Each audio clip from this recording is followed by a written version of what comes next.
තාත්තලා තමයි ගොඩක් කරන්නේ. පොල් ගහේ මුලට ඒ පොල් ගහේ අතු වලින් හදනවා රාජධානිය වගේ මුල. තාත්තලා හිතනවා එතන තමයි මුල් ඔක්කොම තියෙන්නේ. දැන් මේ පොල් මුල් ගිහින් තියෙන්නේ මීටර් 100 200. හැබැයි තාත්තා අතෙන්ට සලකනවා. දැන් පොල් කුරුමිනියෝ බිත්තර දාන්නේ කොහෙද? දන්නේ නැහැ නේ. කුණු ගොඩවල් වල. පොල් කුරුමිනියගේ ජීවන චක්‍රයේ කුණු ගොඩේ තමයි බිත්තරේ දාන්නේ. පොල් කුරුමිනියත් කෙසේ වෙතත් මේ රතුගුල්ලා කියන්නේ උන් එහෙම. රතුගුල්ල තමයි විදින්නේ. පොල් කුරුමිනියෝ කරන්නේ මේ අර පොල් බොඩේ විදලා ගුණක් හරනවා. අර කළු ලොකු එකකින්. ඊට පස්සේ පොල් අත්ත මෙහෙම ලියලුනහම මෙන්න මෙහෙම දැකලා නැද්ද නිකන්? දැන් පොල් අත්ත තියෙනෝනේ මෙහෙමනේ බා. මෙහෙමනේ තියෙන්න ඕන. දැකලා නැද්ද මෙන්න මෙහෙම සීන් එකක්. මෙන්න මේ හරිය මොකෙක් හරි මේ පොල් අත්ත මෙහෙම දැන් තියෙන්නේ. හරි? දැකලා තියෙනවද? මොකද මේක හැඩයට කැපුවේ? මේ තමයි පොල් කුරුමිනියගේ කතන්දරේ. රතුගුල්ල කියලා එකෙක් ඉන්නවා මෙච්චර විතර. ඌ තමයි අර විදලා සිදුරු කරලා කුහරය දෙන. ඉතින් කෙලිය ගහම ඉවරයි. එතකොට ඒකට උමනා සම්පත්තික පල්ලෙහා තියෙනවා. දැන් බලන්න ඔයාලා ගෙවල් වල ඉස්සරහා පොල් ගස් තියෙනවා නම් ওই වගේ වැඩක් නම් කරලා තිනවා. පොල් ගස් වල යට තියෙන ඔක්කොම කුණු කන්දල් රෙද්දවල ටික ඔක්කොම අයින් කරලා තනකොළ වගේ හැදෙන්න දීලා බලන්න එතන ගිහිල්ලා හිටියේ ඒකේ. ඉඩ නැති වෙන්නේ මේ. අපි හොඳට බලන්නකෝ මේ අපේ වත්ත මෙහෙමනේ. පොල් ගෙඩියක් වැටෙනකන් ඉතින් හිටියේ ඒකේ. දැන් මෙහෙමනේ තියෙන්නේ මේ මෙන්න මෙහෙම අපේ ගෙයක් ගෙදර මෙතන තියෙන්නේ. හරිද? අපි ගොඩක් වෙලාට ඕමනේ ගෙවල් හදන්නේ. සමහර ගෙවල ලැට් එක වේ මෙහෙ තියෙන්නේ. රෑ යන්න ඕන ටෝච් ගහගෙන හොළුවත් බැඳගෙන යන්න ඕන බෙද. යනකොට වෙන එකෙක් ඉන්නේ.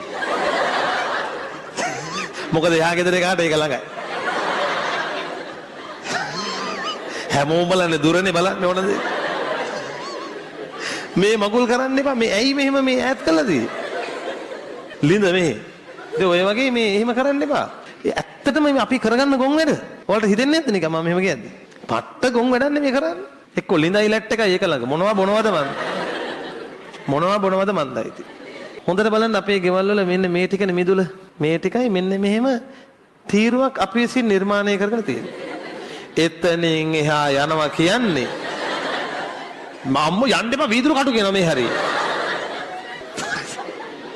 මේ දොඩංගස් අරවා මේවා හෙන්නගස් කහඹිලිය මෙහෙ මෙයාට යන්න බෑ මෙහෙ නායක හිටියා කියනවා යන්න එපා.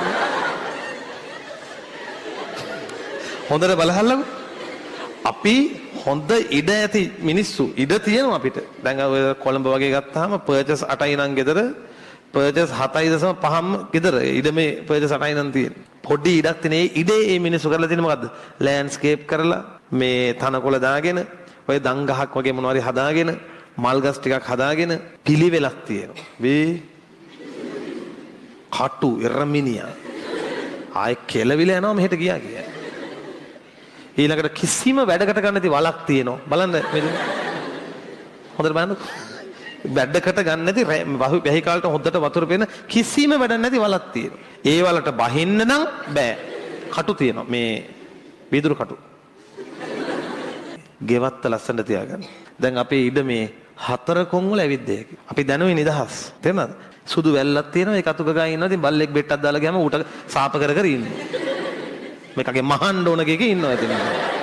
ඌටත් මෙහෙට යන්න බෑනේ. බල්ලෙකුටවත් යන්න බෑ මෙහෙට. ඕන් ඉතින් අපේ සාම්ප්‍රදායික ගෙදර.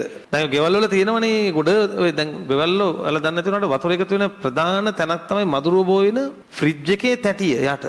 මදුරුව නෙමෙයි ගෙදර මීයොත් මැරිලා තියෝ කියලා බලන්න. ගෙදර මිනිහෙක් අතුරු දහන් ගලන නම් ඒත් බලන්න තැටිය ඇති. ඔක අස් කරන්නේ. ඔය තැටිය කියන්නේ එන්න ප්‍රශ්න ගොඩක්. එතකොට තව ගෙවල් වල මල් ඔය ඔයාලගේ හොඳට බලන්න ඔයාලගේ මදුරුව වැඩි ගෙවල්.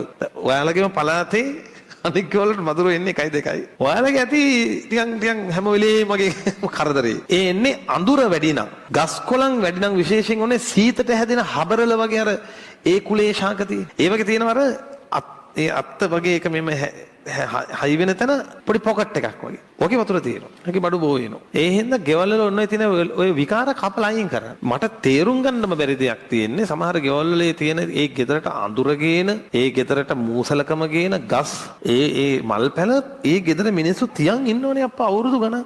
තමන්ගේ ගෙදරට එළියක් තියෙන්න. ඊළඟට ගෙවල් වල අය කරන මෝඩ වැඩක් තමයි හොඳට තියෙන ගෙදරක ඵලයක් බානවා එළියට. එළියේ ඉන්න කියලා. ඵලයක් බානෝ නෙමෙයි.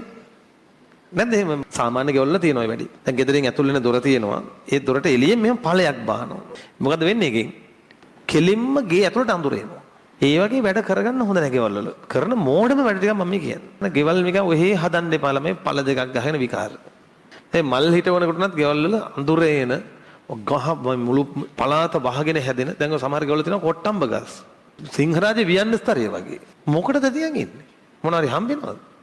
ඉතින් ඔහේ ඉන්නවා හැබැයි අතුක ගා. ඇයි ඉතින් ඒ වැට හදාගන්න. වැට හදාගෙන ගේ පේන්න ඕන පාරට. ඒතර තමයි මෙහෙම ගයක් තියෙනවා කියලා දන්නේ. ඊට පස්සේ තමයි ඊළඟට තියෙන මේ මගුල තමයි තේක්ක. මුළු වත්තෙම වතුර අදිනවා. තේක ගස් පහක් හදාගත්ත එක නැති. තේක කොළවල තියෙනවා පොඩි මේ ඒ පසේ වෙනත් ගස් හදන්න බැරි වෙන විදිහේ විෂක්. පස નિසරු වෙනවා. මේ විහිං කරගන්න දේවල්.